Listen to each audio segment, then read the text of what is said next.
अ, मेरे अदृश्य साथियों, आप लोगों का स्वागत है इस 1 घंटे के वार्तालाप में, जिसका विषय है अध्यापन के मिथक।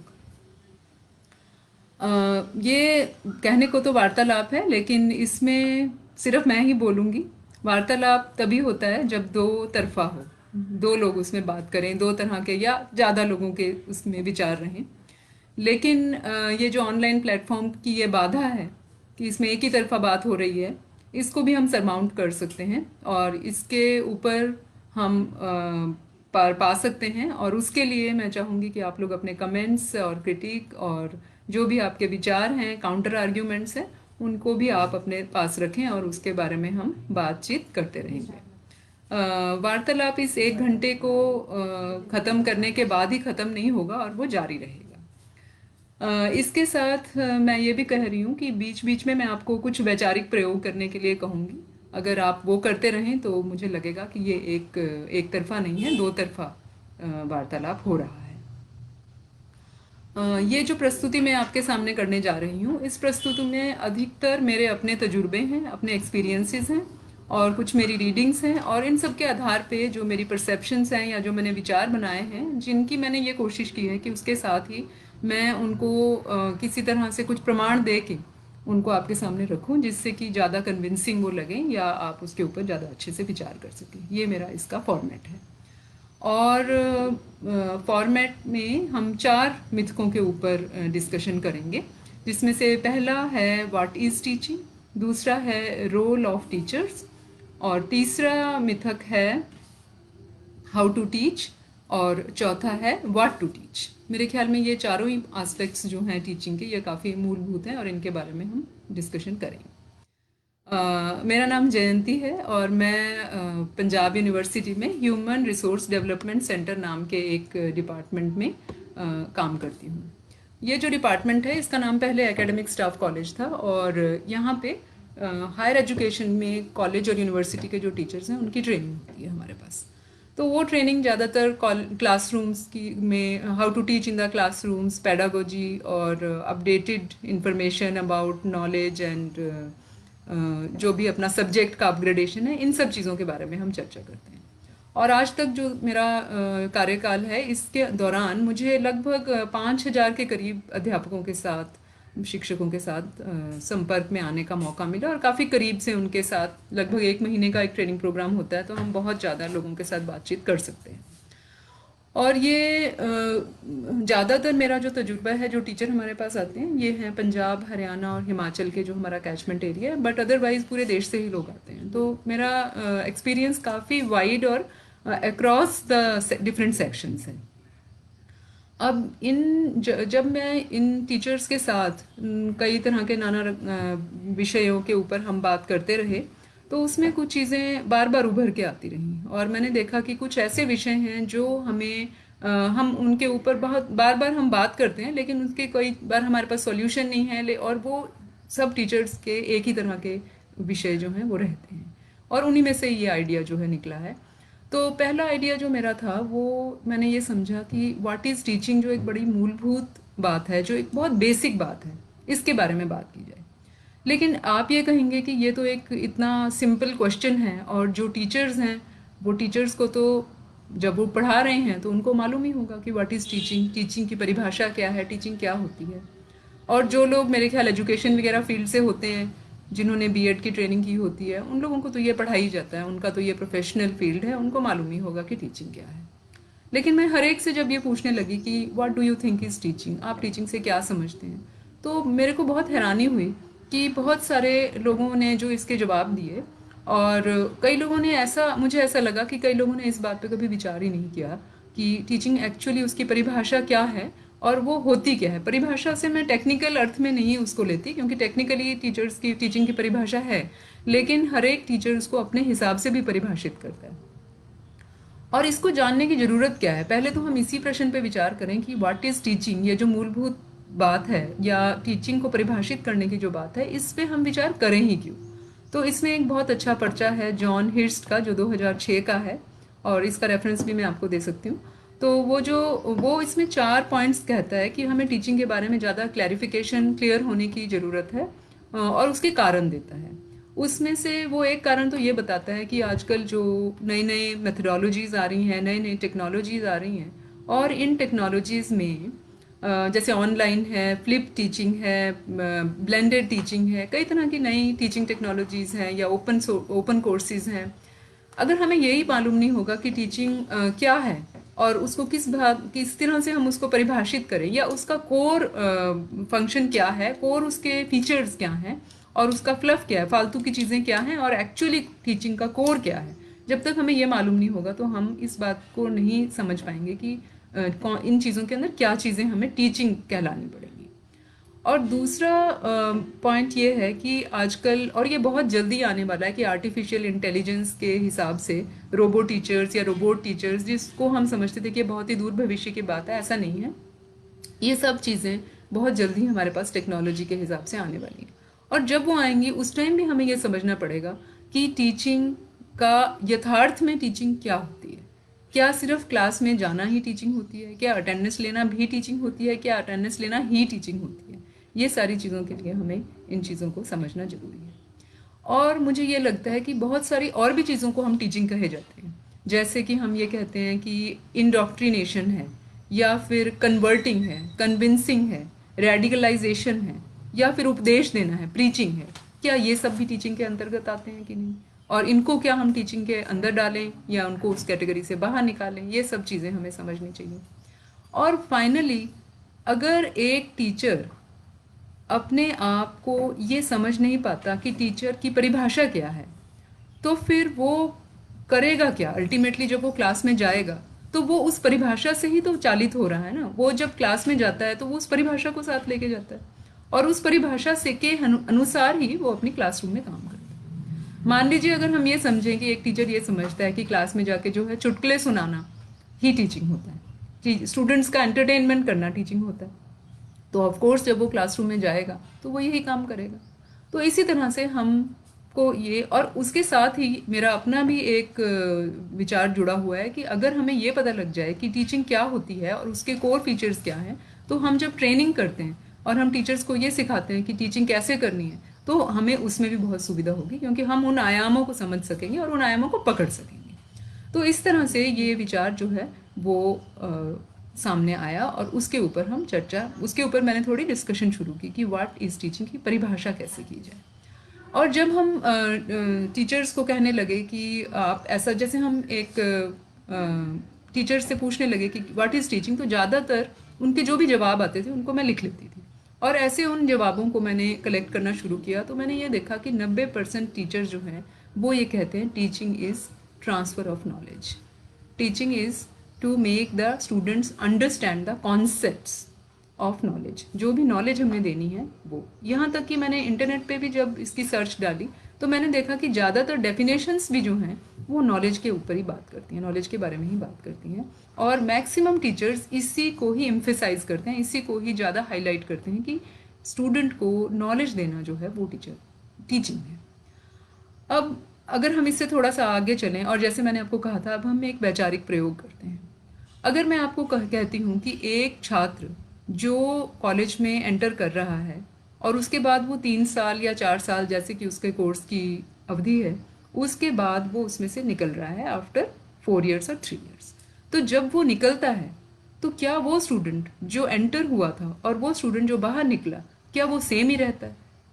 तो फिर हम ये समझते हैं, अगर हम इस प्रश्न को के बारे में मैं आपको पूछती हूँ, आप इसके ऊपर विचार करें, तो मुझे पता है कि आप ये जवाब देंगे कि नहीं, वो बदला रहता है, वो चेंज रहता है, या ट्रांसफॉर्म्ड हो जाता है। अब उसकी ट्रांसफॉर्मेशन किन किन चीज़ों के ऊपर होती है, तो हम समझ सकते हैं कि तो फिर उसके बारे में ये है कि स्टूडेंट की नॉलेज बढ़ी हुई रहती है, वो ज़्यादा मैच्योर रहता है, वो कई तरह के काम कर सकता है, वो पहले जो चीज़ें नहीं कर सकता था अब वो कर सकता है। जैसे मान लीजिए वो पहले अच्छे से कॉम्पोजिशंस नहीं लिख सकता था, अब लिख सकता है। वो पहले कोई टैक्स की कैलकुलेशन नहीं कर सकता था, अब कर सकता है। या पहले वो कोई साइंटिफिक इक्विपमेंट को हैंडल नहीं कर सकता था, लेकिन अब कर सकता है। ये सारी चीज़ें हम उसके अंदर लिखते हैं। और इन सारी चीज़ों को अगर हम कैटेगराइज करें, अगर हम इन सारों को लिख लें, इन सारों को एक लिस्ट में लिख लें, और लिस्ट को लिखने के बाद हम उनको कैटेगराइज करें, तो हम देखेंगे कि ये 3 कैटेगरीज के अंदर चीज़ें आती हैं। ये पहली कैटेगरी होती है नॉलेज की। और आई थिंक ये मैं बहुत ही बेसिक चीज़ें कह रही हूँ, ये सब आप लोगों को पता ही होगा, और ये बहुत मतलब टीचिंग का ये फर्स्ट और प्राइमरी एस्पेक्ट है। तो सब चीज़ें जो नॉलेज में आती हैं, जिसमें हम ये कहते हैं कि स्टूडेंट का नॉलेज बढ़ा हुआ रहता है, उसको हम नॉलेज के अंदर डालते हैं। और इसको अगर हम टेक्निकल वर्ड में कहें तो इसको कहते हैं कॉग्निटिव एस्पेक्ट। कॉग्निटिव एस्पेक्ट के साथ जो सेकंड पार्ट होता है वो है आपका स्किल का, जिसमें हम ये कहते हैं कि जो स्किल एस्पेक्ट है, जैसे मैंने कहा कि कई चीज़ें जो वो पहले नहीं कर सकता था अब वो कर सकता है, इनको हम स्किल के अंडर डालते हैं। और तीसरा एस्पेक्ट जो है, जिसमें जब लोग ये कहते हैं कि पहले वो मैच्योर नहीं था स्टूडेंट, अब मैच्योर हो गया, पहले वो समझदार नहीं था अब समझदार हो गया, अब वो ज़्यादा सीरियस हो गया, इन सब चीज़ों को हम कहते हैं बिहेवियरल एस्पेक्ट। तो बिहेवियरल एस्पेक्ट को हम कहते हैं एटीट्यूडनल एस्पेक्ट भी कहते हैं या अफेक्टिव एस्पेक्ट कहते हैं। तो टीचिंग लर्निंग के ये तीनों डोमेन्स होते हैं। ये डोमेन्स हो गए फिर नॉलेज के, स्किल के और एटीट्यूड के। या फिर अगर हम इसको टेक्निकल लैंग्वेज में कहते हैं तो ये हो गए कॉग्निटिव एस्पेक्ट, स्किल को हम कहते हैं साइकोमोटर एस्पेक्ट, और अफेक्टिव एस्पेक्ट होता है जो एटीट्यूडनल का या बिहेवियरल या अफेक्टिव एस्पेक्ट। इनको हम और भी आसान तरीकों से याद रख सकते हैं जब हम ये कहते हैं कि 3H यूजुअली हम कहते हैं। 1H is of the head. Head means दिमाग में, उसका कॉग्निटिव जो है, नॉलेज जो है वो हेड से संबंधित है। हैंड्स हैं, जो सेकंड H है वो हैंड्स का है। हैंड्स का अर्थ है कि हमें उसको कोई चीज़ें ऐसी सिखानी है जिसमें कि वो अपने हैंड्स के साथ काम करता है। और तीसरा एस्पेक्ट जो है वो हार्ट का एस्पेक्ट है, जिसमें कि वो बिहेवियरल चेंजेस लेके आता है। तो ये तीनों डोमेन्स हैं। ये डोमेन्स के ऊपर काम जो है 1956 से शुरू हुआ है, 1972 तक मेन पेपर्स जो हैं इसके हैं। 3 लोगों के पेपर हैं मेनली। बेंजामिन ब्लूम का है, एक हैरो का है, और एक और है, जो ये तीनों पेपर हमारे को ये तीनों डोमेन्स के बारे में डिस्कशन करता है। अब ये तीनों ही डोमेन हमारे उसके अंदर हमारी एजुकेशन में या हमारी टीचिंग को पूरा करते हैं। अगर हम ये कहें कि ये जो स्टूडेंट ट्रांसफॉर्म हो रहा है, क्या ये ट्रांसफॉर्मेशन उसकी जिस दिन वो लास्ट ईयर में निकलने वाला होता है क्या उस दिन होता है, या ये कब होता है? तो ऑफ कोर्स आप कहेंगे कि ये हर दिन होता है, ये हर एक क्लास में होता है, ये हर साल होता है, ये उसकी सारी एजुकेशन के दौरान ही होता है।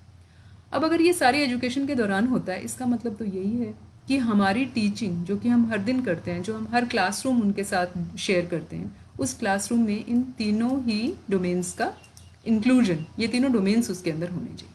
लेकिन जब हम टीचर्स के साथ इस बारे में बात करते हैं तो टीचर्स हमें ये कहते हैं कि जी हमें सिलेबस पूरा करना होता है, इसलिए हम नॉलेज के सिवाय दूसरी चीज़ों पे जोर नहीं डाल सकते। और ये आई थिंक सभी लोग, आप लोग कहेंगे कि ये एक बहुत ही ऑफ्ट रिपीटेड, बहुत ज़्यादा लोग इसके बारे में बात करते हैं कि हमें सिलेबस पूरा करना है, सिलेबस कवर करना है। अब ये जो स्किल के बारे में बात है, अब आप देखिए कि स्किल वाला डोमेन हमने बिल्कुल ही छोड़ दिया, और उसका असर क्या हुआ। हम टीचर्स क्यों हम ज़्यादा नॉलेज को एम्फेसाइज कर रहे हैं, क्यों हम उसको हाईलाइट कर रहे हैं? हम इसलिए हाईलाइट कर रहे हैं क्योंकि हमारे अपने टीचर्स जिनसे हम पढ़े, उन्होंने भी हमें ऐसे ही पढ़ाया, उन्होंने भी नॉलेज के ऊपर ही एम्फेसाइज किया, और स्किल हमने बाद में सीखे या दूसरी तरह से सीखे। हम कभी भी उस तरह के स्किल्स हमारे डेवलप नहीं हुए, और उसी तरह से अफेक्टिव डोमेन भी नहीं है। अब स्किल की जो कमी है उसका असर क्या पड़ रहा है? जो हमारे स्टूडेंट्स निकल रहे हैं, ये आई थिंक बहुत ज़्यादा इसके ऊपर चर्चा हो रखी है कि हमारे स्टूडेंट्स को कहा जाता है कि ये अनएम्प्लॉयबल ग्रेजुएट्स हैं, कि ये ग्रेजुएट तो हो गए और डिग्री तो आ गई, लेकिन इनके पास कोई भी ऐसी चीज़ नहीं है जो स्किल है, जिससे जो ये काम कर सकते हैं, ये नहीं है इनके पास।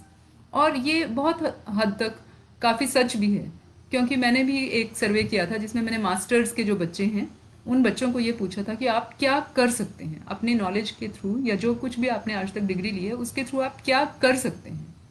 लेकिन आप हैरान होंगे सुन के, या आपको कोई हैरानी नहीं भी हो सकती, कि उनको ये क्वेश्चन पहली बार तो समझ ही नहीं आया, और उनको जब समझाया गया तो उनको कुछ सूझा नहीं कि वो इसका क्या जवाब दे सकें, कि वो क्या क्या चीज़ें कर सकते। इसी के साथ हम एटीट्यूड, और इसी के लिए आप देखिए कि स्किल का जो इतना अभाव हो गया, ये अभाव आप याद कीजिए कि कई बार हम ये कहते हैं कि हमारे दादाजी बहुत अच्छी अंग्रेज़ी की एप्लीकेशंस लिखते थे या लेटर ड्राफ्टिंग करते थे, हालांकि वो सिर्फ 10वीं पास थे, मैट्रिकुलेट थे, लेकिन वो बहुत अच्छी चिट्ठी लिख लेते थे या ड्राफ्ट कर लेते थे। अब दिस इज़ अ स्किल, और ये स्किल जो पहले ज़माने में, अगर हम बहुत पुरानी बात कहें तो बहुत पहले तो ये सारा कुछ इकट्ठा ही था कि अगर कोई पढ़ा लिखा है तो वो अच्छा बोल भी सकेगा, अच्छा लिख भी सकेगा, ये सब एक साथ ही था, इकमिक था।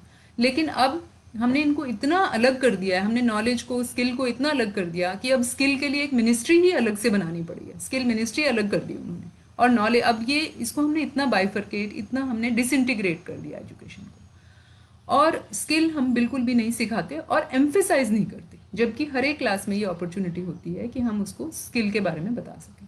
उसी तरह से जो इफेक्टिव डोमेन है, अगर हम इस तरह के वकील पैदा कर रहे हैं जो वकालत उनको बहुत अच्छी आती है और डिग्री उन्होंने वकालत की ली हुई है, बहुत ब्रिलियंट और बहुत इंटेलिजेंट हैं, सारे सेक्शंस याद हैं, सब कुछ वो आर्ग्यूमेंट लगा सकते हैं, लेकिन अगर उनके अंदर वो ह्यूमैनिटी को या जस्टिस को, उसके उसके प्रति जो एक एटीट्यूड होना चाहिए, जो अप्रोच होना चाहिए, जो उनका बिहेवियर होना चाहिए, अगर वो ही नहीं है तो किस तरह के वकील ये लोग बनेंगे। और उसी तरह से आप डॉक्टर लीजिए, अगर कोई डॉक्टर है जिसको डॉक्टरी बहुत अच्छी आती है लेकिन उसको इस बात की सेंसिटिविटी नहीं है कि वो सेक्स डिटर्मिनेशन टेस्ट कर रहा है, तो फिर किस तरह के डॉक्टर्स बन रहे हैं। तो समाज में अगर हम इन तीनों नदियों को इकट्ठे संगम नहीं बनाएंगे इनका, तो फिर उसके अंदर ये जो एजुकेशन है ये डिसइंटीग्रेटेड रहेगी। और इनको चाहिए, इनको जब टीचर्स ये कहते हैं कि हम ये काम नहीं कर सकते, हम स्किल के ऊपर और इफेक्टिव डोमेन पे काम नहीं कर सकते, हम सिर्फ नॉलेज ही देंगे, ये उसी तरह से है कि अगर आप एक बत्ती जलाना चाहते हैं, आप एक लैंप जलाना चाहते हैं, और आप ये कहें कि मैं तो सिर्फ इसमें तेल ही डालूंगा और उसके ऊपर मैं कुछ नहीं करूंगा, मैं सिर्फ तेल डाल सकता हूँ, लेकिन मैं ना तो इसके अंदर बत्ती डालूंगा और ना मैं माचिस से इसकी लौ जलाऊंगा, और मैं लैंप जलाना चाहता हूँ, तो वो लैंप नहीं जल सकता। आप उसको लैंप जलाना कह सकते हैं, लेकिन वो लैंप जलाना नहीं है, क्योंकि ये लैंप तब जलेगा जब उसमें तेल भी पड़ेगा, बत्ती भी पड़ेगी और उसकी लौ भी जलेगी। ये तीनों चीज़ें इकट्ठी होनी चाहिए, तभी जाके वो टीचिंग कंप्लीट होती है। अब ये जो तीनों डोमेन्स हैं, इन डोमेन्स की जो हमारे को समझ है, ये समझ जैसे जैसे हमारी डेवलप होती है तो हम ये जान सकते हैं कि ये तीनों चीज़ें इकमिक हैं, ये अलग अलग नहीं, इनको अलग कर भी नहीं सकते, ये इकमिक होती हैं। और इनको एक साथ ही हर एक क्लास में, हर एक आपके जब भी आप स्टूडेंट्स के साथ इंटरेक्शन करते हैं उसके अंदर मौके होते हैं कि आप इनको उसमें डाल सकें। वो मौके आपने कैसे पैदा करने हैं वो अलग अलग हैं, और उसको बताने का नहीं है, क्योंकि वो हर एक आदमी अपने आप, हर एक टीचर जो है उसको अपने आप से कर सकते हैं। वो तभी कर सकता है जब उसके बारे में वो थोड़ा सतर्क रहे और उसके बारे में वो प्लान करके सोचे कि मैंने ये चीज़ें इसके अंदर करनी है, तो हम उसको कर सकते हैं, ये ईजी है करना, ऐसा कोई डिफ़िकल्ट भी नहीं है। अब ये क्योंकि हम नहीं करते, तो फिर टीचिंग की डेफिनेशन क्या बनती है। अब टीचिंग की डेफिनेशन अगर हम समझें, मेरे ख्याल में टीचिंग की डेफिनेशन है एक ऐसी कंडीशंस पैदा करना, ऐसी स्थितियाँ सृजन करना, स्थितियों का सृजन करना जिन स्थितियों में एक स्टूडेंट अपने नॉलेज, स्किल और एटीट्यूड को डेवलप कर सके, उनको विकसित कर सके। हम ऐसी स्थितियों का सृजन करें, उसी को हम टीचिंग कहते हैं। और इसकी एक जॉन ड्यूई की बहुत अच्छी डेफिनेशन है जिसमें वो ये कहता है कि टीचिंग है एक development of curiosity and suggestion. Now what is suggestion? Curiosity तो हमें पता है, क्यूरियोसिटी का मतलब है चीज़ों के बारे में उत्सुक रहना, उनके बारे में जानना, जिज्ञासा।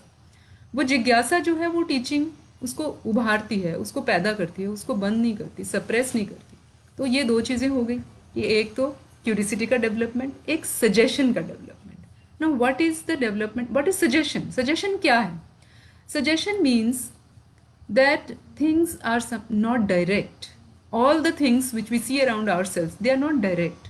और रिसर्च भी वही करती है। रिसर्च का मतलब क्या है? रिसर्च है to dig a little deep, थोड़ा सा अंदर घुस के देखना, और ये देखना कि कई बार जो चीज़ें हमें ऐसे लगती हैं जो सीमिंगली अनकनेक्टेड लगती हैं, जो हमें ऐसे लगती हैं कि ये कनेक्टेड नहीं है, वो भी कनेक्टेड होती हैं, और वो रिलेशनशिप को ढूंढ के निकालना ही रिसर्च होता है।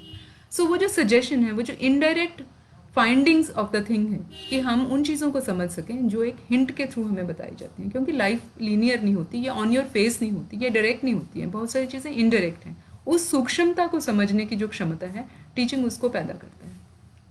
और फिर वो कहता है कि teaching is also exploring and testing, चीज़ों को एक्सप्लोर करना और चीज़ों को टेस्ट करना, ये सारे का सारा जो है वो टीचिंग के अंदर ही चीज़ें आती हैं।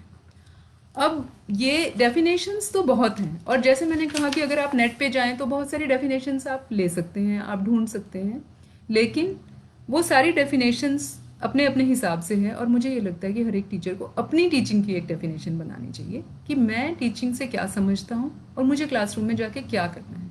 एक टीचिंग की फ़िलॉसफी डेवलप करनी चाहिए कि आपकी टीचिंग फ़िलॉसफी क्या है, what do you want your students to achieve, आपका मोटो क्या है, आपका लोगो क्या है, किस तरह की चीज़ें आप अपने छात्रों में डालना चाहते हैं। फॉर एग्जाम्पल अगर आप मुझे पूछें तो मेरे को ये लगता है कि टीचिंग का जो मेन कर्तव्य है वो है क्रिटिकल थिंकिंग को डेवलप करना। अगर हम छात्रों में क्रिटिकल थिंकिंग डेवलप कर लेंगे तो बहुत सारी चीज़ें वो खुद ही कर सकते हैं, और उसमें कोई भी हमें उनको बहुत ज़्यादा समझाने की ज़रूरत नहीं होती, बढ़ाने की ज़रूरत नहीं होती, लेकिन हम उनको सिर्फ इस एक स्किल के डेवलपमेंट से ही इसको हम छात्रों को हम बहुत आगे तक ले जा सकते हैं। अब अगर जैसे और भी मुझे अभी कमेंट्स भी लोग डाल रहे हैं, वो भी यही कह रहे हैं कि syllabus is the main thing, and when we go for skill ultimately syllabus will get a setback, right? Now it takes us to the next thing that we want to discuss, and that is the discussion on the role of teacher. What is the role of teacher? Is the role of teacher covering of the syllabus? जैसे मैंने आपको कहा कि comments आ रहे हैं, लोग ये कह रहे हैं कि सिलेबस इंपॉर्टेंट होता है, सिलेबस मेन थिंग है। सिलेबस कवर करना क्या है? अगर मैं आपको ये वैचारिक प्रयोग करने को कहूँ कि मुझे ये समझाइए कि सिलेबस को कवर करना होता ही क्या है एक्चुअली, ये क्या है? मेरे ख्याल में टीचर्स ये समझते हैं कि सिलेबस कवर करना है, सिलेबस को जो टेक्स्ट बुक में चीज़ें लिखी हैं उनको अपने मुंह से केवल एक बार क्लासरूम में खड़े होकर बोल देना। अगर मैंने वो बोल दिया है तो मैंने सिलेबस कवर कर लिया है। आप लोग इस बात से सहमत होंगे कि इसी को ही हम कहते हैं कि ये टीचिंग है जिसमें कि हमने सिलेबस कवर कर लिया है। लेकिन अगर हम देखिए अभी जो माहौल है या जिस तरह का इंटरनेट या वेबसाइट या ऑनस्लॉट ऑफ इंफॉर्मेशन, जो इतनी ज़्यादा इंफॉर्मेशन है, और ये ज़माना बिल्कुल ही बदल चुका है जिसके अंदर कि एक समय वो था जब हम आपको मैं अगर अपना पर्सनल एनेक्डोट बताऊं तो I grew up in a very small town. तो उस शहर में वो इतना छोटा और इतना रिमोट शहर था कि वहाँ पर किताबें जो थी वो आती थी जनवरी में या दिसंबर जनवरी में आती थी, जबकि हमारी जो कॉलेज का ईयर था वो शुरू हो जाता था अगस्त में, जुलाई अगस्त में कॉलेज का ईयर शुरू हो जाता था। हमारे पास किताबें नहीं होती थी, या तो हम पुरानी किताबें किसी से लें, अगर नहीं मिल सकती हैं तो हम क्या करते थे कि टीचर की एक एक बात को लिखते थे, नोट डाउन करते थे। बंक तो करते ही नहीं थे, बंक करने का सवाल ही नहीं, और मिस भी नहीं करते थे। और अगर कभी गलती से बीमार हो गए या क्लास मिस हो गई तो हम इमीडिएटली जाके अपने क्लास फेलो से सब कुछ नोट कर लेते थे। नोट हम इसलिए करते थे क्योंकि और कोई सोर्स ही नहीं था, कोई सोर्स और इन्फॉर्मेशन का नहीं था। अगर हम उसको नोट नहीं करेंगे तो वो टॉपिक हमें कहीं भी नहीं मिलेगा। वो जो वो जो टे- वो जो टॉपिक है जो एग्जामिनेशन में आने वाला है वो कहीं पे हमें नहीं मिलेगा। अब आप देखिए कि इस सिचुएशन में रोल ऑफ टीचर हो सकता है डिस्पेंसर ऑफ इंफॉर्मेशन है, कि वो एक डिस्पेंसर है, वो इंफॉर्मेशन दे रहा है, इंफॉर्मेशन देते जा रहा है, और वही उसका रोल है कि जो इन्फॉर्मेशन उसमें लिखी है वो इन्फॉर्मेशन आगे पहुंचा रहा है। इसमें हम टीचर का रोल कहेंगे, उसका रोल एक पाइप का है या एक कॉन्डुइट का है। कॉन्डुइट मीन्स ब्रिंगिंग समथिंग और उसको ले जाके छात्रों को देना। तो उस कॉन्डुइट का काम जो है वो कर रहा है। अब ये जो कॉन्डुइट का काम करने का जो था फेज, ये भी अब खत्म हो चुका है। ये इसलिए खत्म हो गया क्योंकि अब जो चीज़ें अवेलेबल हैं, अगर हम इंटरनेट की बात करें, वो हमसे ज़्यादा बेटर पैकेजेस में अवेलेबल हैं और ब्यूटीफुल पैकेजेस में अवेलेबल हैं और कॉम्प्रिहेंसिबल हैं, ज़्यादा समझ आने लायक पैकेजेस में अवेलेबल हैं। टीचर का रोल अब क्या है? तो फिर इसमें अगर इंफॉर्मेशन ऑलरेडी अवेलेबल है तो हम फिर क्या कर रहे हैं, हमारा रोल क्या रह गया, क्या रह गया? ये क्वेश्चन, ये रीथिंकिंग करने की बहुत ज़्यादा ज़रूरत है। यहाँ पे मुझे याद आता है कि अगर हम मैं आपसे एक जो महाभारत की एक कहानी है, और ये बहुत ही वेल नोन है, जिसमें कि हम बात करते हैं एकलव्य की। अब एकलव्य जो था, आपको मालूम ही है एकलव्य की कहानी, सभी को आई थिंक मालूम होती है, और टीचर्स के बारे में काफ़ी शर्मनाक कहानी भी है। लेकिन हम आज उस शर्मनाक कहानी के बारे में, शर्मनाक हिस्से के बारे में बात नहीं करेंगे, हम एक दूसरी बात करेंगे। मेरा प्रश्न आपसे ये है, या अगेन मैं आपको ये कहूँगी कि do a mental experiment, do this experiment, ये वैचारिक प्रयोग आप कीजिए कि एकलव्य जो है वो सीखा कैसे। ये हमें पता है, थोड़ी सी बैकग्राउंड अगर जिनको नहीं पता उनके लिए मैं कह दूं कि एकलव्य एक ट्राइबल प्रिंस था, और वो जो गुरु द्रोणाचार्य थे, जो पांडवों और कौरवों जो राजकुमार थे, रॉयल प्रिंस थे, उनका गुरु था। तो एकलव्य जो था वो ट्राइबल था, और वो उनके पास गया, द्रोणाचार्य के पास। उसने कहा कि मुझे आप धनुर्विद्या सिखाओ, या आर्चरी का जो स्किल है ये मुझे सिखाओ। बट गुरु ने कहा कि मैं सिर्फ रॉयल प्रिंसेस को सिखाता हूँ, उनका गुरु हूँ, और तुम्हें नहीं सिखाऊंगा। तो फिर वो चला गया और उसने अपने आप ही सीखा। तो अपने आप कैसे सीखा, ये मेरा प्रश्न आपसे है कि वो खुद से कैसे सीखा। मैं ये समझती हूँ कि वो खुद से सीखा, और अगर आप सामने होते तो जवाब दे पाते, और आप भी यही कहते कि वो सीखा क्योंकि उसमें लगन थी, उसने प्रैक्टिस की, डेडिकेशन से काम किया, उसके अंदर एक बहुत सीरियसनेस थी अपने गोल को लेके, और वो डेडिकेटेड था पूरी तरह से। इन सब कारणों की वजह से वो सीखा। और हम ये भी जानते हैं कि द्रोणाचार्य उन छात्रों से बेहतर सीखा जिन छात्रों ने टीचर से फेस टू फेस सीखा। अब इसके अंदर क्या कोई मैसेज है, क्या ये कहानी हमें कुछ, क्योंकि जो ये कहानियाँ होती हैं इनके अंदर कुछ ना कुछ एक ऐसा बीज होता है, एक सीड ऐसा होता है जो कुछ आपको मैसेज देता है। तो हमें क्या, हमारे को ऐसा नहीं हमें सोचना चाहिए इस बारे में कि वो एकलव्य सीखा कैसे, और अगर वो सीख पाया तो इसका अर्थ ये है कि लोग अपने आप से सीख सकते हैं। तो फिर टीचर का रोल क्या रह गया। अब अगर मैं ये पूछूं कि एकलव्य का की शिक्षा में उसके अध्यापक का क्या रोल था, आपको पता है कहानी। उसमें एकलव्य द्रोणाचार्य की एक मिट्टी की मूर्ति बनाता है, और उस मूर्ति को वो सामने रखता है, और उस मूर्ति से वो एक प्रेरणा पाता है, और उसी से ही वो अपना सीखने का काम जो है चालू रखता है, और उसको एक प्रेरणा, एक कंसिस्टेंसी जो है वो उस मूर्ति के थ्रू मिलती रहती है। अब टीचर का रोल यहाँ पे क्या रहा, टीचर का रोल यहाँ पे सिर्फ रहा एक प्रेरणा देने का। और टीचर कैसे उपस्थित है, वो एक मूक मूर्त के रूप में उपस्थित है, और उसी से ही एक छात्र जो है वो एक्सेल कर रहा है। सिर्फ टीचर से क्या ले रहा है, वो स्टिमुलेशन ले रहा है, एक मोटिवेशन ले रहा है, एक प्रेरणा ले रहा है, और उसी से ही छात्र एक्सेल कर रहा है। मेरे ख्याल में ये एक बहुत बड़ी सीख है जो हमें ये समझनी चाहिए, जिसमें हम ये समझ सकते हैं कि अगर मैं आपको ये कहूँ, मान लीजिए मैं आपको ये सजेशन देती हूँ कि कल से आप अपनी क्लास में एक मूक मूर्त के रूप में ही रहिए, आप कुछ मत बोलिए, एक मूक मूर्त के रूप में रहिए, तो आप निश्चय मुझे कहेंगे कि ये आप क्या सैक्रिलीजियस बात कर रहे हैं, ये तो बिल्कुल हो नहीं सकता, और ये तो आप बहुत गलत बात हमें बता रही हैं। लेकिन मैं ये कहूँगी, अब एक वैचारिक प्रयोग कीजिए। आप मुझे ये बताइए कि क्लास में सीखना किसको होता है। ऑफ कोर्स छात्र को सीखना है, ऑब्वियसली ये छात्र है जिसने सीखना है। और सिखाना किसको है, टीचर को सिखाना है।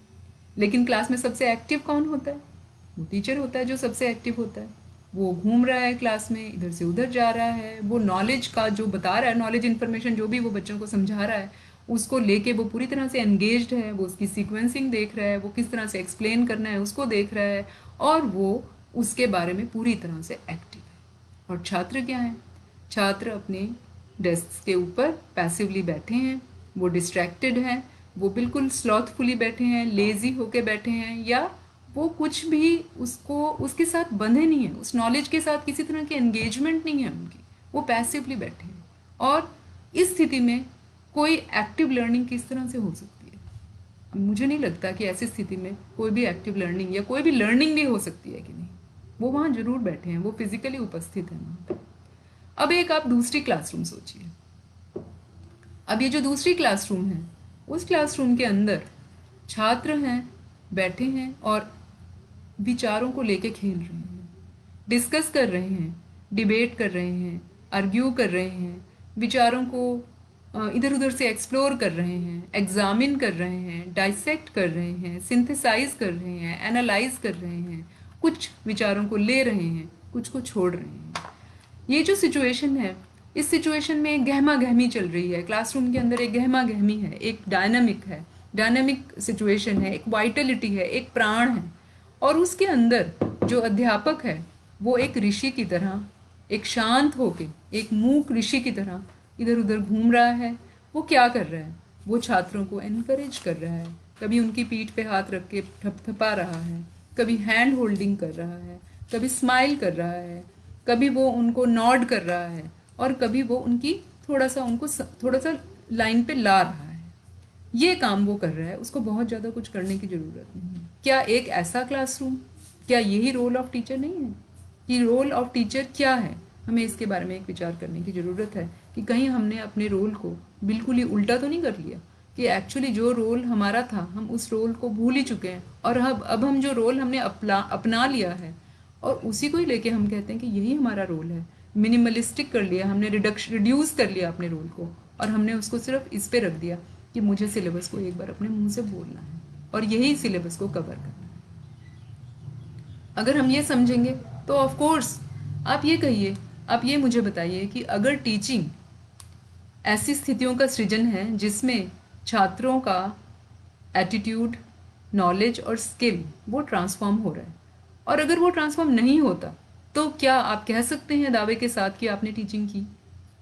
आपने अपना रोल नहीं निभाया अगर टीचर के अंदर, अगर स्टूडेंट के अंदर वो ट्रांसफॉर्मेशन नहीं आती है। और यहाँ से हमारा जो अगला प्रश्न है वो आ रहा है, अगला जो हमने सोच रखा है कि हम किसके बारे में बात करेंगे, वो है, इसी में से ही निकल रही है वो बात, वो है हाउ टू टीच, कि हम पढ़ाएं कैसे। अब अगेन यही वाली बात आती है कि हम पढ़ाएं कैसे, इसके बारे में हमें कोई भी जानकारी नहीं दी जाती। Formally we are not given. हमें अपॉइंटमेंट लेटर दिया जाता है, और हायर एजुकेशन में हमें एक टेस्ट देना पड़ता है जिससे हम एलिजिबल होते हैं। स्कूल एजुकेशन में हमें बीएड जरूरी होता है जिसमें सिखाया जाता है कि हमें कैसे, ये एडिक्वेट है। आई थिंक बीएड में you are actually given some kind of a training, लेकिन हायर एजुकेशन में तो वो ट्रेनिंग भी नहीं है कि हाउ टू टीच। अब हाउ टू टीच की अगर ट्रेनिंग है ही नहीं तो फिर मैं क्लास में जाके क्या कर रही हूँ, और जो कुछ भी मैं कर रही हूँ और उसको मैं अपने आप से समझ रही हूँ कि ये ही शायद टीचिंग है। टीचिंग को हम कैसे सीखते हैं? How do we learn to teach? हम टीचिंग सीखते कैसे?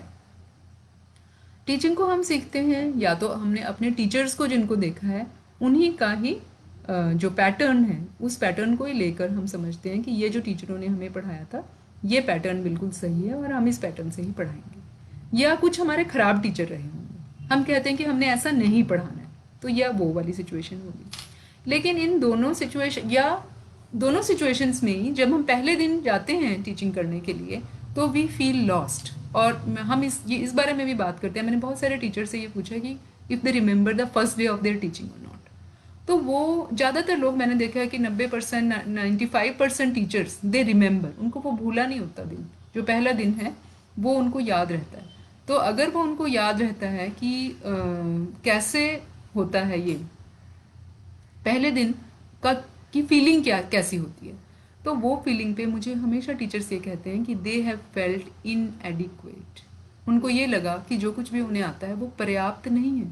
अब हम यहाँ नॉलेज की बात नहीं कर रहे हैं क्योंकि नॉलेज तो उनको बहुत अच्छी है, भरपूर है, जबकि नया टीचर आता है वो तो भी एमए करके या पीएचडी करके आया होता है और साथ में उसके टेस्ट भी क्लियर होते हैं, तो उसको तो नॉलेज बहुत अच्छी आती है, वो अपडेटेड होता है।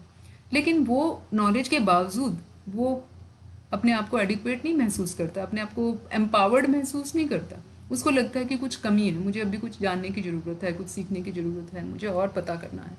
इनएडिक्वेट फील करते हैं। लेकिन वो इनएडिक्वेसी थोड़े दिनों में ही चली जाती है। वो क्यों चली जाती है? क्या उन्होंने पढ़ाना सीख लिया? इस प्रश्न को करने पे लोग हमेशा ये कहते हैं, सभी लोग कहते हैं धीरे धीरे ठीक हो गया, कुछ हफ्तों में ठीक हो गया, और फिर मुझे डर नहीं लगा और फिर मैं अच्छा पढ़ाने लगी। हम अच्छा नहीं पढ़ाने लगते, हमें ये समझ आ जाता है कि ये स्टूडेंट्स जो हैं ये कभी भी कोई क्वेश्चन नहीं करने वाले, ये बिल्कुल मेरी जो भी मैं कुछ बोल दूंगी या जो भी मैं पढ़ा दूंगी ये उसके ऊपर कभी भी कोई प्रश्न नहीं उठाएंगे, क्योंकि ये सिस्टम ही ऐसा है। तो इसलिए हम धीरे धीरे उसी को ही अपना हैबिट बना लेते हैं और उसी से ही हम समझते हैं कि मुझे पढ़ाना आ गया है, क्योंकि ये छात्र तो कोई प्रश्न नहीं कर रहे, ना ये छात्र मुझे ये कह रहे हैं कि यू इम्प्रूव योर टीचिंग, हमें सारा कुछ समझ आ रहा है और इसलिए मेरे को और सुधार करने की ज़रूरत नहीं है। ये मैं एक मोटे तौर पे कह रही हूँ। आप में से बहुत सारे टीचर्स ऐसे भी हैं जो ढूंढते हैं और जो पूछते हैं, और वो ज़्यादातर कहाँ जाते हैं पूछने के लिए? वो अपने सीनियर टीचर्स के पास जाते हैं, अपने जो हमारे कॉलीग्स हैं उनके पास हम जाते हैं कि देखिए ऐसा मुझे ये प्रश्न, ये प्रॉब्लम आ रहा है। या कई बार मेरे पास भी बहुत लोग आते हैं, वो कहते हैं कि देखिए मैं ये क्लास ले रहा हूँ जी। कुछ लोग ढूंढते भी हैं, लेकिन हम ढूंढे कहाँ? बात तो ये है कि कहाँ पे हम ढूंढे और हमें कैसे पढ़ाना चाहिए ये हमें कौन बताए। अब हम कैसा पढ़ाते हैं ये अगर हमें पता करना है तो आप कैसे पता करेंगे? आप कैसा पढ़ाते हैं इसको पता करने के लिए आप कहाँ जाएंगे?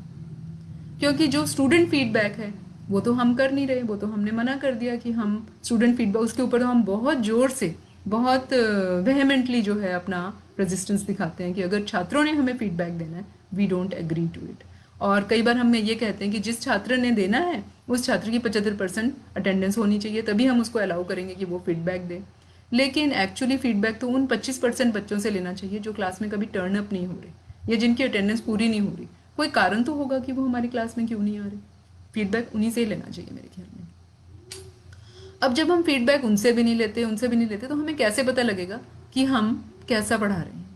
और मैं आपको एक स्टडी के बारे में बता रही हूँ जो मैं कर रही हूँ और थोड़ा कर चुकी हूँ। उसमें मैंने क्या किया है कि जो आपको पता है कि यूट्यूब पे वीडियोस रहती हैं जिसमें टीचर्स टीचिंग करते हैं। ये ज़्यादातर साइंस के सब्जेक्ट्स की तो रहती हैं, 12th की जैसे साइंस के सब्जेक्ट्स हैं उनकी रहती है। तो मैं आपको उनके कुछ वीडियोस जो हैं, जैसे एक वीडियो है जो कैपेसिटर के बारे में, ये फिज़िक्स का एक पार्ट है, फिज़िक्स का एक चैप्टर है कैपेसिटर, और इसके बारे में वो टीचर एक्सप्लेन कर रहा है। वो वीडियो हो गई, वीडियो के बाद नीचे कमेंट्स हैं। अब उन कमेंट्स में देखिए लोग क्या लिखते हैं, मैं कुछ आपको पढ़ के सुना रही हूँ ये कमेंट्स जो। पहला एक बच्चा, कोई लिख रहा है, thank you for explaining so nicely, tomorrow is my exam and I was not getting a word of it earlier, word of it before. मेरा कल एग्ज़ाम है, आपने इतने अच्छे से एक्सप्लेन किया, अब मुझे सब समझ आ गया, पहले मुझे कुछ समझ नहीं आ रहा था। ये एक बात बच्चा बता रहा है। दूसरा बच्चा लिखता है, my teacher needs this video to be seen so that he could teach us better.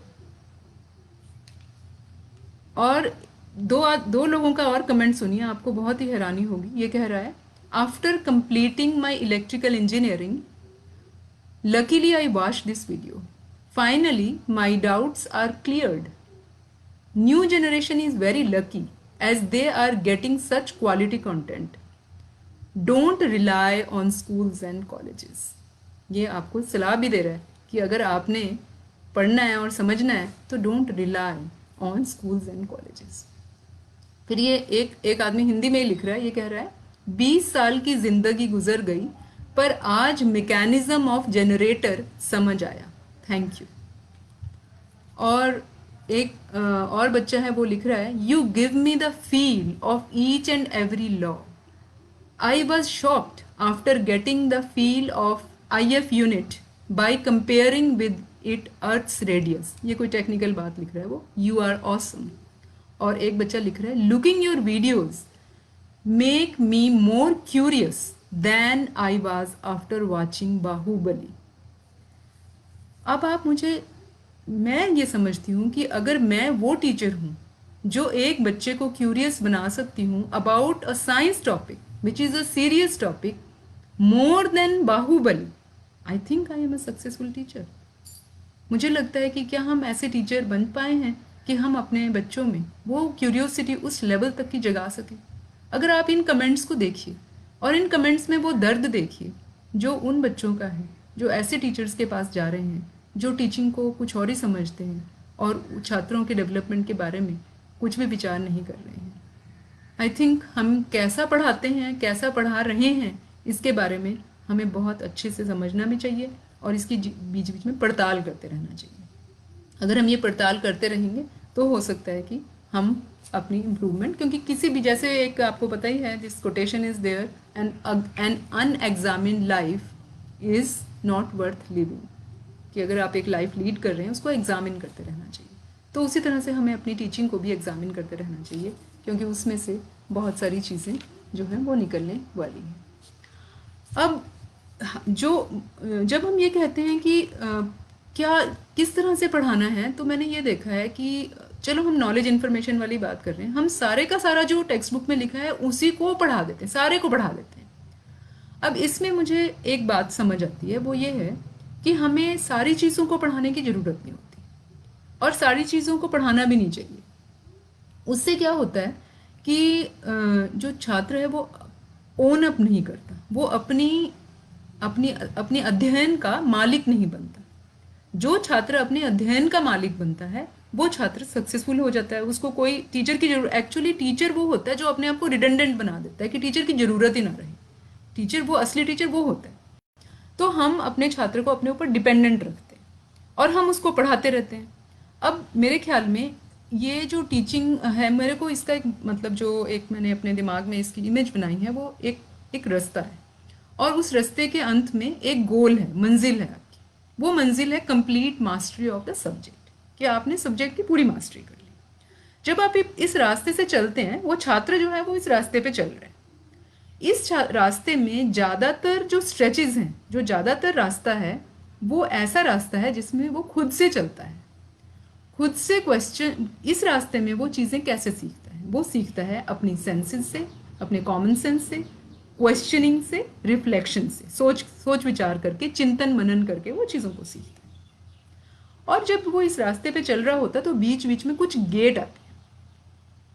ये जो गेट हैं, ये गेट पे ताला लगा होता है और उसकी चाबी टीचर के पास होती है। ये चाबी जब वो टीचर अपने स्टूडेंट को देता है, फिर स्टूडेंट उस गेट को खोल के क्रॉस करता है उस गेट को और फिर अगले रास्ते पे चला जाता है। जो टीचर उस रास्ते पे भी स्टूडेंट के साथ रहते हैं, जहाँ पे कि स्टूडेंट अपने आप से सीख सकता है, वो अपने बच्चे की, अपने स्टूडेंट की डेवलपमेंट को हैम्पर करता है, वो उसको अपाहिज बनाता है। टीचिंग एक्चुअली एक जनरेशन से दूसरी जनरेशन में एक नॉलेज का ट्रांसफ़र है, जो कोड्स का ट्रांसफ़र है, जो कुछ भी हमने सीखा है वो सारी चीज़ों का ट्रांसफ़र है। उस ट्रांसफ़र में बहुत सारी चीज़ें ऐसी हैं जो अपने आप से जानने लायक हैं, ऑटोमेटिक कॉम्प्रीहेंशन है उसका। अब वो कॉम्प्रीहेंशन, अगर ऑटोमेटिक कॉम्प्रीहेंशन को भी टीचर अपने आप से बताने लगेगा, उसकी स्पून फीडिंग करने लगेगा, तो वो छात्र को अपाहिज के सिवाय और कुछ नहीं बना सकता। ये मेरा एक विचार, और मेरे को लगता है कि ये हमारे को, हम वो भी पढ़ाते रहते हैं और वो भी बताते रहते हैं, और तभी हमारा सिलेबस कवर नहीं होता, क्योंकि हम वो चीज़ें जो वो अपने आप से निकाल सकता है उसको पढ़ाने की कोई ज़रूरत नहीं है। वो सिर्फ हमारे पास उन चीज़ों के लिए आए जो ऐसे कोड हैं जो हमने डेवलप किए हैं, और उन कोड्स को की चाबी हमारे पास है, तो हम सिर्फ उन्हीं कोड्स को उनको समझाएं और फिर वो अपने आप आगे चला जाए। मेरे ख्याल में टीचिंग जो है इस तरह से होनी चाहिए। आजकल की जो ये ऑनलाइन टीचिंग है, या जो आगे आने वाली भी है, जिसमें मूक्स हैं, ओपन कोर्सेज हैं, जिसमें बच्चा अपने आप से लर्न करता है, हमारे को, मुझे ऐसा लगता है कि हमारे देश में ये सब अभी आने के लिए स्टूडेंट की बहुत ज़्यादा मैच्योरिटी की ज़रूरत है, क्योंकि स्टूडेंट को सेल्फ स्टडी की आदत नहीं है। वो बहुत ज़्यादा स्पून फीडिंग पे ही डिपेंड करता है, और हमने उसको वो आदत, वो ट्रेनिंग डाली नहीं जिसमें कि हम छात्र जो है अपना दिमाग लगा सके। उसको दिमाग लगाने की आदत, थिंकिंग की, वो वाली आदत हमने नहीं डाली, जिसमें कि वो एक टेक्स्ट को लेके या अपना सब्जेक्ट को लेके वो उसको बार बार उसके साथ एंगेज होके उसकी प्रॉब्लम सॉल्विंग करता है, उसको समझता है और उसको इंटरनलाइज करता है। इसकी प्रैक्टिस नहीं है, हमारे स्कूल्स में नहीं है, कॉलेजेस में नहीं है, यूनिवर्सिटी में नहीं है, इवन की पीएचडी लेवल तक भी, जहाँ पे कि रिसर्च बेस्ड चीज़ें हैं, जहाँ पे दिमाग लगाना बहुत ज़्यादा ज़रूरी होता है, वहाँ पर भी नहीं है। सो इसलिए ये, इस पर थोड़ा विचार कीजिए कि हमें किस तरह से पढ़ाना चाहिए जिससे कि स्टूडेंट्स इन सारी चीज़ों के साथ एंगेज रहे। और फिर अंत में मैं आती हूँ अपने जो लास्ट टॉपिक्स हमने सोचा था, और वो है व्हाट टू टीच। अब क्या पढ़ाना चाहिए? आप कहेंगे कि ये टीचरों का मसला नहीं है, क्या पढ़ाना है ये तो डिसाइड करती है बोर्ड, या ये डिसाइड करती है गवर्नमेंट, या क्यूरिकुलम हमें दिया जाता है, ये हमारे को सिलेबस दिया जाता है, वही जो उसी को ही हम पढ़ाते हैं। अब ये ठीक है, इसके ऊपर एक अलग चर्चा है, लेकिन जो मैं आपसे बात करने वाली हूँ उसको मैं इस डायरेक्शन से लेती हूँ कि आप एक दोबारा से एक वैचारिक प्रयोग कीजिए। अपने दिमाग में वो साल सोचिए जब आपने खुद एमए की, या एमए या कोई भी जो आखिरी एग्ज़ाम आपने दिया, और फिर वो साल कौन सा था वो आपने लिख लिया। वो साल सोचिए जिसमें कि आपके टीचर ने एमए की थी, और वो साल सोचिए जिसमें कि आप अपने छात्र को एमए पढ़ा रहे हैं। एमए मैं ले रही हूँ, लेकिन ये कोई भी एग्जाम हो सकता है। अब आप इसके जो पहला साल है और जो आखिरी साल है उसको डिफरेंस निकालिए, उसका डिफरेंस माइनस करिए, और उसमें कितने साल का डिफरेंस आता है ये मुझे बताइए।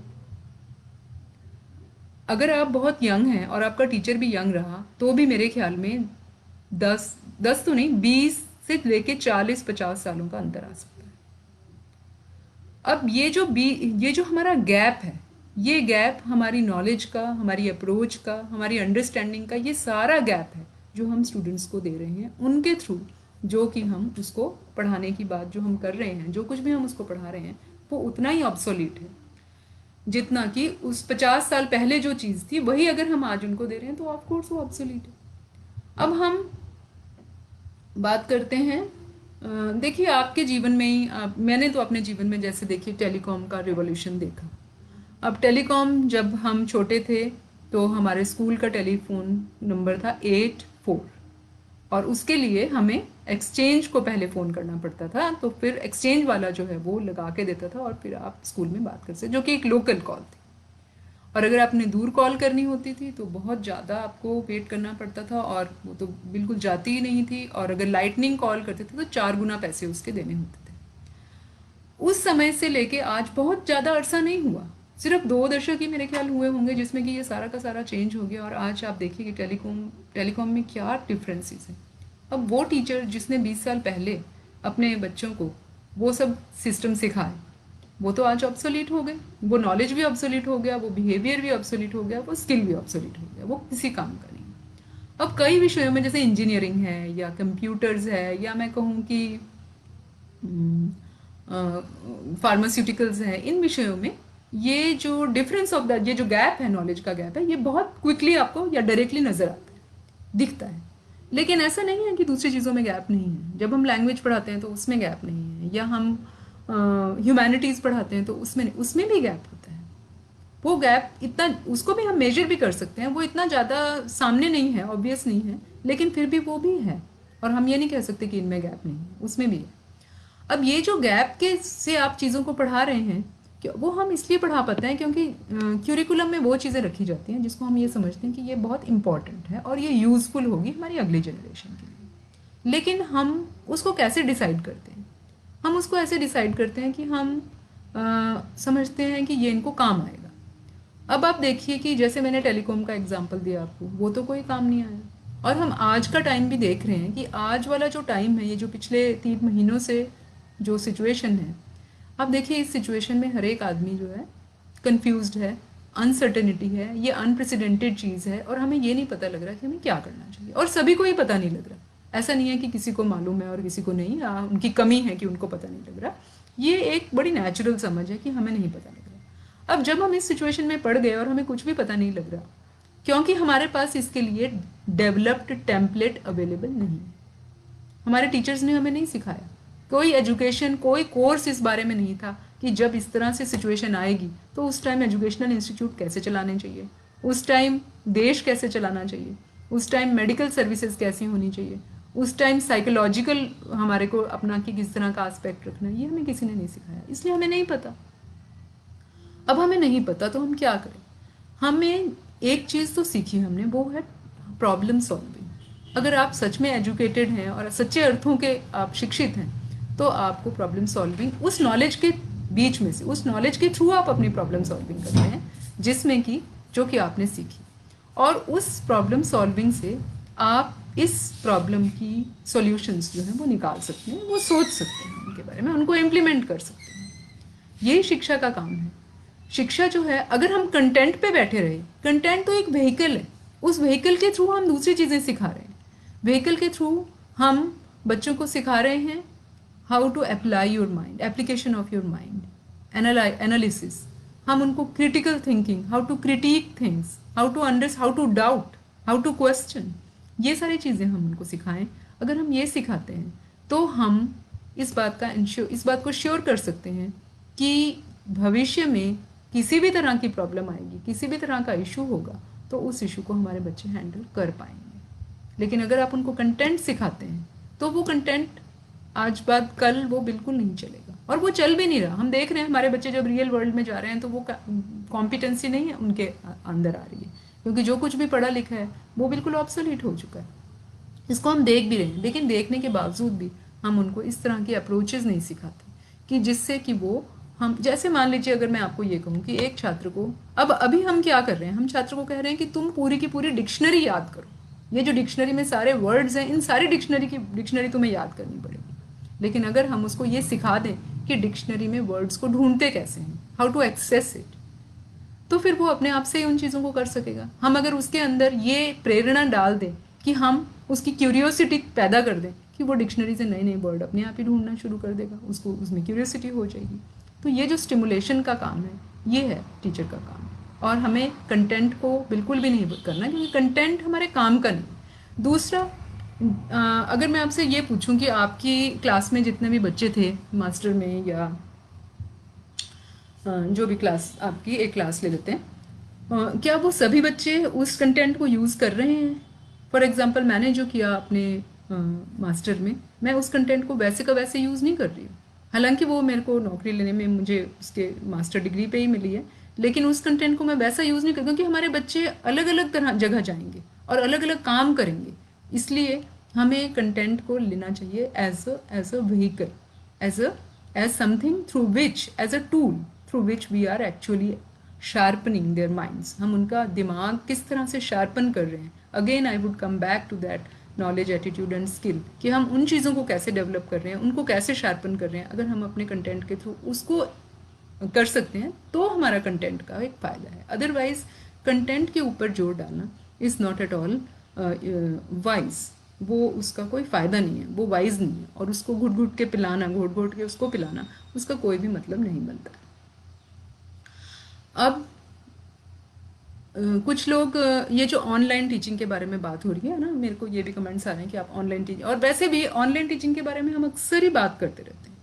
बात हम एक्चुअली ऑनलाइन टीचिंग के बारे में बात करना एक अभी थोड़ा वेरी क्विक होगा, क्योंकि अभी हमारा रिएक्शन सा है ये, this is a reaction because there is nothing else available. कोई भी चीज़ अवेलेबल नहीं है, और इसमें जब और कुछ नहीं है तो हम सोचते हैं कि something is better than nothing. Online teaching के जो इश्यूज़ हैं, वो इश्यूज़ में से एक इशू तो है कि सभी स्टूडेंट्स के पास ऑनलाइन का इंफ्रास्ट्रक्चर अवेलेबल है कि नहीं, which is apart from online teaching, है ना। ये इशू जो है ये एक सोशो इकोनॉमिक इशू है, और इसके बारे में सरकार कर सकती है काम, कौन कौन इसके बारे में काम कर सकता है वो एक अलग चीज़ है।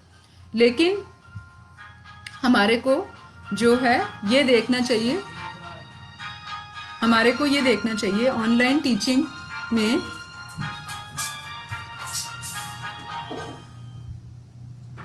लेकिन हमारे को ऑनलाइन टीचिंग में जो प्रॉब्लम है, जैसे मैंने कहा कि एक तो ये इशू है कि स्टूडेंट्स जो है वो, उनके पास चीज़ें अवेलेबल नहीं है, और हमारे पास हर सेक्शन के स्टूडेंट्स हैं। अगर हम एलीट को ही पढ़ाएंगे तो इंक्लूसिव एजुकेशन की बात नहीं होती है, इसलिए ये एक इशू अलग हो गया। दूसरा इशू है, अगर हम सिर्फ टीचिंग पे फोकस करते हैं, मान लीजिए हम टीचिंग पे फोकस करते हैं, तो ऑनलाइन टीचिंग में क्या चीज़ नहीं है जो डायरेक्ट टीचिंग में है। हम ये कहते हैं कि मुझे बच्चे नहीं दिखाई देते, तो मुझे बॉडी लैंग्वेज उसका नहीं दिखाई देता, और इस वजह से मैं सक्सेसफुल टीचिंग नहीं कर सकता हूँ, या इफ़ेक्टिव टीचिंग नहीं कर सकता। मुझे ऐसा लगता है कि देखिए, एक चीज़ है कि बहुत सारी चीज़ें अक्रॉस द डिस्टेंस जा सकती हैं अगर आपका इंटेंट ठीक हो। मान लीजिए जो प्यार है, love, can it cross distances? अगर वो डिस्टेंस क्रॉस कर सकता है and you really love your students, then I think you can even teach effectively online also. और अब इशू, क्योंकि ऑनलाइन के बहुत सारे डिबेट्स हैं, मतलब अगर हम पूरी की पूरे ही ऑनलाइन पे शिफ्ट हो जाएं, एक तो ये क्वेश्चन है, बहुत सारे क्वेश्चन है, फिर इवैल्यूएशन का है। तो इसमें मैं सिर्फ थोड़ा सा यहाँ पे इतना ही कहना चाहूँगी कि अगर हम ऑनलाइन के बारे में बात कर रहे हैं, तो ऑनलाइन टीचिंग को मैं ये समझती हूँ कि ऑनलाइन टीचिंग में अगर वो जो फिजिकल टीचिंग के जो फीचर्स हैं, जो कोर फीचर्स हैं, that is development of the knowledge, skill and attitude, वो हो सकता है, तो इवन ऑनलाइन टीचिंग हम कर सकते हैं, उसमें कोई प्रॉब्लम नहीं है। लेकिन दूसरे इश्यूज जो फिलोसॉफिकल भी हैं और भी चीज़ें हैं कि क्लासरूम में हम सिर्फ अपने आप से नहीं सीखते, हम एक सोशल एनवायरनमेंट में सीखते हैं, और वो जो सोशल एनवायरनमेंट में चीज़ें सीखने की हैं वो बियॉन्ड द टीचिंग है, वो बियॉन्ड टीचर जो पढ़ाता है उसके बियॉन्ड है, वो सारी चीज़ों का लैक है in online teaching. So I think ये डिस्कशन थोड़ी सी अलग है और इसके बारे में हम और भी बहुत सारी चीज़ें हम कर सकते हैं। तो मुझे जहाँ पे मैं बात कर रही थी वो ये है कि क्योंकि तो फिर हमें ये ध्यान देना चाहिए कि हम बच्चों के चीज़ दिमाग की शार्पनिंग के ऊपर, उनके स्टिमुलेशन पे और उनकी मोटिवेशन पे हम उनको उन चीज़ों के ऊपर, so that they can learn all by themselves, या जैसे इन्फॉर्मेशन में से किस तरह से हमने उसका सेंस निकालना है, इन चीज़ों के ऊपर बात कर सकें। तो आई थिंक मेरा टाइम भी होने को आया। तो मैं आपका आज गुरु पूर्णिमा भी है और मैं ये देख रही थी कि ये हमारे यहाँ पे गुरुओं को बहुत ज़्यादा सम्मान मिलता है और जितने भी मैं मैसेजेस देख रही हूँ उसमें सब में यही लिखा है कि गुरु इज़ वेरी ग्रेट, और गुरु की हायरार्की में हम हमेशा उनको बड़ा, रिस्पेक्टफुल, ये सब चीज़ें हम बोलते हैं। पर मुझे ऐसा लगता है कि कहीं इसके अंदर ये सब बोलते बोलते हमने गुरु सेंट्रिक एजुकेशन सारी की सारी कर दी है, जिसमें लर्नर नहीं नज़र आता, सिर्फ गुरु ही गुरु नज़र आता है। क्योंकि लर्नर, ये एक हम्बल बात है लर्नर की तरफ से, तो ये शिष्य की तरफ से ये अच्छी बात है कि वो अपने गुरु को सम्मान देता है, उसको बड़ा मानता है। लेकिन इसमें कहीं पे ये भी बात आती है कि क्या एक शिष्य गुरु से क्वेश्चन पूछ सकता है, क्या वो उसको अनकंफर्टेबल क्वेश्चन पूछ सकता है। और इसमें एक बात है, जैसे कि हम कहते हैं कि मातृदेवो भव, पितृदेवो भव और आचार्य देवो भव, कि गुरु को हम देवता मानते हैं, माता को देवता मानते हैं, पिता को देवता मानते हैं। अब आप मुझे बताइए कि हम डॉक्टर को देवो भव क्यों नहीं कहते? डॉक्टर तो जीवन देता है, लेकिन उसको देवो भव क्यों नहीं कहते? सिर्फ माता पिता और गुरु को ही क्यों कहते हैं? वो हम इसलिए कहते हैं क्योंकि माता पिता और गुरु जो है वो अपना सब कुछ बच्चे को दे के उसको एक आत्मनिर्भर बनाते हैं, उसको ऐसी जगह पे पहुंचाते हैं जहां उसको माँ बाप की जरूरत नहीं रहती। कोई माँ बाप ये नहीं चाहता कि मेरा बच्चा छोटा ही बना रहे, नासमझ ही बना रहे और मैं इसको हमेशा खिलाती रहूं, इसको पिलाती रहूं। वो हमेशा ये समझते हैं कि ये अपने पैरों पे खड़ा हो जब इसको हमारी जरूरत नहीं रही। और अगर बच्चा बड़ा होकर अगर माँ बाप को नहीं भी देखता तो भी माँ बाप उसमें कुछ नहीं कहते, क्योंकि उनका यही इच्छा है। उसी तरह से गुरु जो है वो अपने सर्वस्व जो है वो छात्र को दे देता है।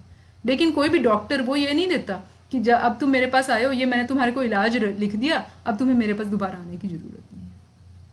तो इसी तरह से गुरु का काम है अपने आप को रिडंडेंट बनाना।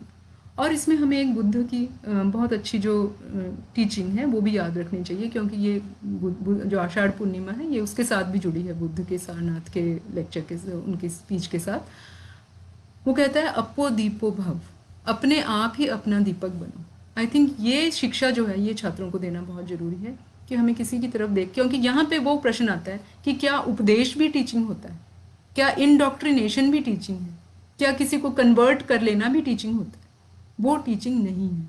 और हम अगर छात्र को ये सिखा सकें कि वो अपना दीपक खुद बने, अपना दिमाग खुद लगाए, तो इससे बड़ी और भी कोई भी टीचिंग नहीं हो सकती। आखिर में मैं आप एक जोक शेयर कर रही और उसके बाद मैं आपका धन्यवाद लूँगी। पर उससे पहले मैं ये कहूँगी, प्लीज़ अपने कमेंट्स, अपने क्रिटिक्स, अपने काउंटर आर्ग्यूमेंट्स, जिन चीज़ों में आप मेरे साथ सहमत नहीं हैं और इसकी संभावना है कि आप सहमत ना हों, वो सब आप मुझे प्लीज़ लिख के भेजिए। और मेरे को खुशी होगी कि अगर हम इस डिस्कशन को आगे भी बढ़ाते रहें। तो अब आप ये चुटकुला सुनिए। एक टीचर एक छात्र को पूछ रहा है कि सत्य और भ्रम में क्या अंतर है, ट्रूथ और इल्यूजन, तो इन दोनों के अंदर क्या अंतर है? तो छात्र कहता है कि सर आप हमें पढ़ा रहे हैं ये सत्य है, लेकिन हम पढ़ रहे हैं ये आपका भ्रम है। तो इसलिए आप लोगों को शुभकामनाएं कि अपने अध्यापन में आपको कोई भी भ्रम न रहे और आप सत्य के साथ हमेशा रहें। Thank you very much. See you again.